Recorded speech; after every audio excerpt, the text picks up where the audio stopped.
শুভ সকাল বন্ধুরা। আজকে হচ্ছে রবিবারের সকাল। তো বেশ সকাল সকাল উঠে পড়েছি, দিয়েই আগে বিছানাটা ঝেড়ে নিচ্ছি। আর এই তোষকটা দেখছো তো, এই তোষক পেতে আমি নিচে আমার সকল ছানাপোনাদের নিয়ে শুয়ে থাকি। সকালবেলা উঠেই যদি আগে তোষকটা না তুলি, আমার ছানাপোনাদের না অনেক কুবুদ্ধি আছে, কোন সময় এসে টুস করে হিসু করে দেবে। বহুবার এরকম হয়েছে, ঘাড়ে করে নিয়ে রোদে দিতে যেতে হয়েছে। এখনও তো সেই রকম পাকাপোক্ত বুদ্ধি হয়নি, ছেলেটা বুদ্ধিই আছে, হাতে পাই বড় হয়ে গেছে। যাই হোক, ওই জন্য ঘুম থেকে উঠে কোনো কাজ করবার আগেই আগে তোষকটাকে ঝেড়ে পরিষ্কার করে গুটিয়ে রেখে দিই, যাতে হিসুটা না করতে পারে। অনেকটা সকালে উঠেছি, ওদেরকে নিয়ে একটুখানি মর্নিং ওয়ার্কে গিয়েছিলাম। আর এই দেখো, রান্নাঘর আমি আগের দিন রাত্রেই ধুয়ে মুছে পরিষ্কার পরিচ্ছন্ন করে রেখে দিয়েছি। সকালবেলা আর কোনো ধোয়া মোছার ব্যাপার থাকে না, একদম এসে ভাতের হাঁড়ি বসিয়ে দিয়ে জল গরম হয়ে গেছে, চালটা দিয়ে দিলাম।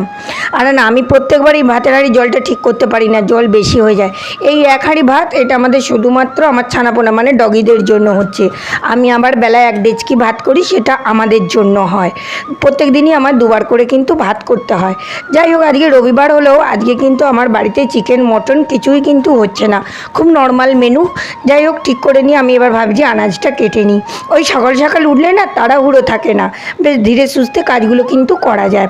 আলুটাকে বের করে নিলাম, ঠিক করলাম মুসুরির ডাল করবো, একটু পেঁয়াজ ফোড়ন দিয়ে কপি আলু ভাজবো। কপিটা কাটতে গিয়ে অনেকক্ষণ চিন্তা ভাবনা করলাম, ওই ডাঁটিগুলো ফেলে দেওয়ার জন্য। কপি ডাঁটা চচ্চড়িও হয় বা ভর্তা করলেও ভালো লাগে, ওই জন্য আবার মন শুভ করে তুলে রেখে দিলাম। আমি থাক, অন্য একদিন দেখবো কিছু করা যায় কি না।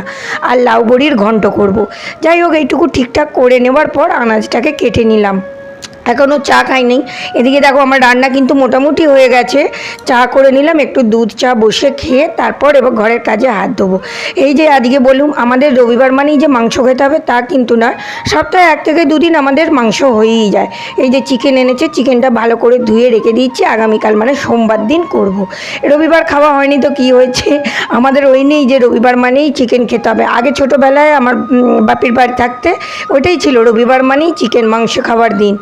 যাই হোক, মাংস ধুয়ে ফ্রিজে চালান করে দিলাম। আর এই যে বললাম, আমার ছানাপোনাদের অনেক কুটবুদ্ধি আছে। এই দেখো, তোষক কেটে কেটে, এই তোষক নয়, সোফা কেটে কেটে কীরকম তুলোগুলো বের করেছে দেখতে পেয়েছো?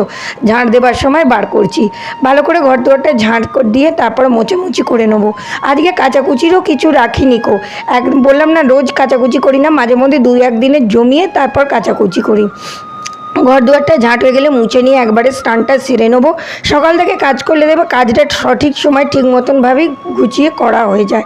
স্নান কমপ্লিট হয়ে গেছে, পুজোও দিয়ে দিয়েছি। আর আমি রোজ বসে কিন্তু সকালবেলা চান করে পুজো দিতে গিয়ে কিন্তু হনুমান চল্লিশা পাঠ করি। কিরম দুলে দুলে পড়ছি দেখছো? আর আমার ছানাপোনারা একদম কুরুক্ষেত্র যুদ্ধ করছে এদিক ওদিক। আর এই যে শিম ভর্তা, লাউ বড়ির ঘন্ট, ফুলকপি আলু ভাজা, ডিমের অমলেট কারি, মুসুরির ডাল, এই দিয়ে রবিবারের দুপুরের খাওয়াটা সেরে নিলাম। টাটা।